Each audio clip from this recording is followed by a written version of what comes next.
आता राजकीय व्यवस्थेच्या बद्दल आम्ही बोलतोय, मला वाटत नाही फार दिवस तुम्ही काय पत्रकार म्हणजे आमच्या या कार्यक्रमामध्ये येऊ शकाल. तुम्हा नेत्यांचे काही फार दिवस आता इथून पुढे नाही. आम्हाला नवनवे नेते गुंड साहेब कदाचित येऊ शकतील पत्रकार म्हणून सुद्धा अशा कार्यक्रमांमध्ये, म्हणजे तो दिवस पण काही दूर राहिलेला नाहीये.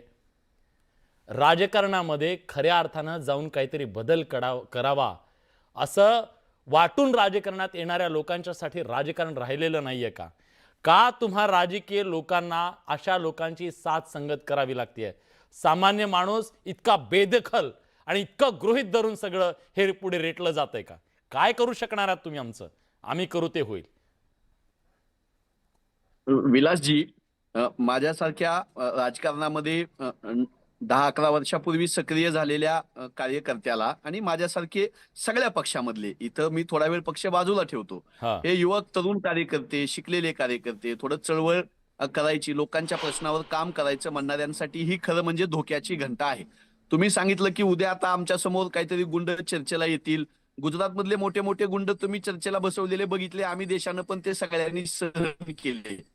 पुण्यामध्ये गप प्रधान असतील, काकासाहेब गाडगीळ असतील, केशवराव जेधे असतील, एस.एम. जोशी असतील, किंवा आतापर्यंत आम्ही ज्यावेळेस पुण्यामध्ये आलो शिकण्यासाठी त्यावेळेस बघितलेले आम्ही गिरीशजी बापट असतील, ही सर्व पक्षीय सगळ्या विचारधारेची सज्जन सात्विक मंडळी नेतृत्व करत होती पुण्याची सांस्कृतिक ओळख आणि पुण्याचं जे वेगळेपण आहे आणि पुण्याचा जो एक चांगल्या अर्थानं जो युगो आहे, पॉझिटिव्ह म्हणू आपण त्याला, तो जपण्याचं काम पुणेकरांनी केलं होतं. पण आता जे मारणे टोळीला तिकीट दिलं, आंदेकरांना तिकीट दिलं, तो मोहोळांना तिकीट दिलं, गुंड त्याच्या घरामध्ये तिकीट दिलं, किंवा तो आता पळून गेलेला परदेशामध्ये जो घायवळ एकही आहे टोळी नाराज त्याला नाहीये.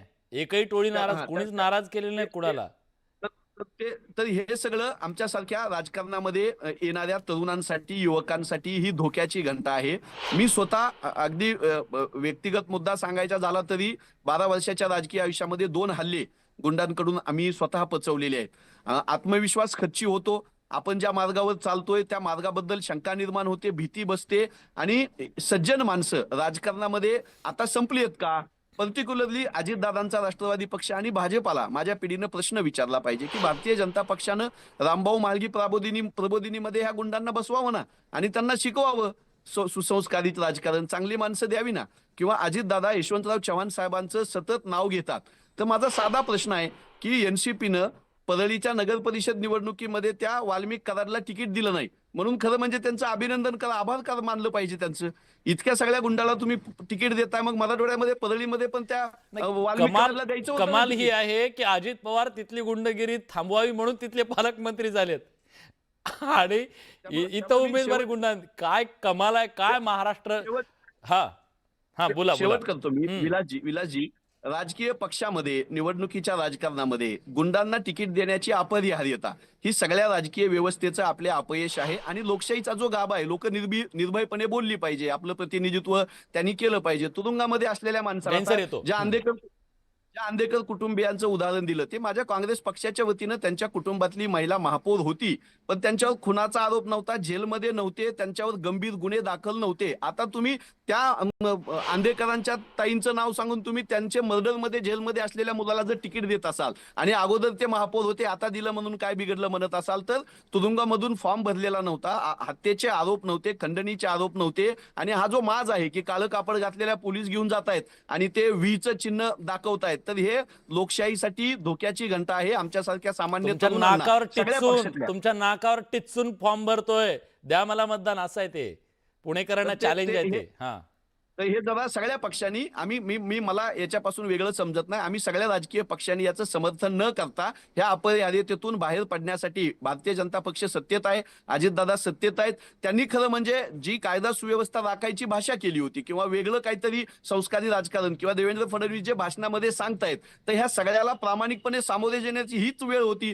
तुम्ही भाषणात काय सांगताय, जाहीरनाम्यामध्ये काय सांगताय, तुम्ही संघाच्या बौद्धिकामध्ये काय सांगताय, रामभाऊ म्हाळगी प्रबोधिनीत काय सांगताय, याच्यापेक्षाही तुम्ही प्रत्यक्ष तिकीट वाटपामध्ये काय करताय, कोणाला प्रतिनिधी नेमताय, कोणाला तिकीट देताय, यावरच तुमचं मूल्यांकन होणार आहे. आणि ते मूल्यांकन पुणेकर करतील असा मला विश्वास आहे. ठीक आहे.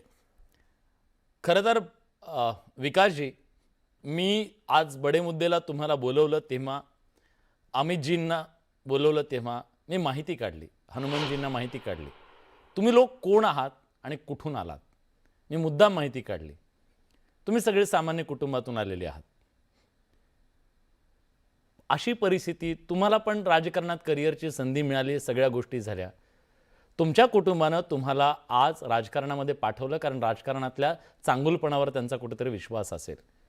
तुम्हाला असं वाटत नाही की अशा प्रकारचे लोक जर राजकारणात आले तर लोकांचा राजकीय व्यवस्थेवरचा जो विश्वास आहे तो डळमळीत होईल? मी खूप मनापासून हा प्रश्न विचारतोय, कारण बाहुबली राजकारण ह्या महाराष्ट्रामध्ये कधी जन्मलं नव्हतं. अंडरवर्ल्ड संपवणारा महाराष्ट्र आहे. अगदी बरोबर आहे विलासजी. महाराष्ट्रातली सामाजिक परिस्थिती, पुणे शहर हे सांस्कृतिक शहर आहे आणि म्हणून तुम्हाला मी पुन्हा एकदा सांगेल की राष्ट्रवादी काँग्रेस पक्षाचे राष्ट्रीय अध्यक्ष आदरणीय अजितदादा पवार साहेब यांना सुद्धा ही गोष्ट अजिबात पटत नाहीये.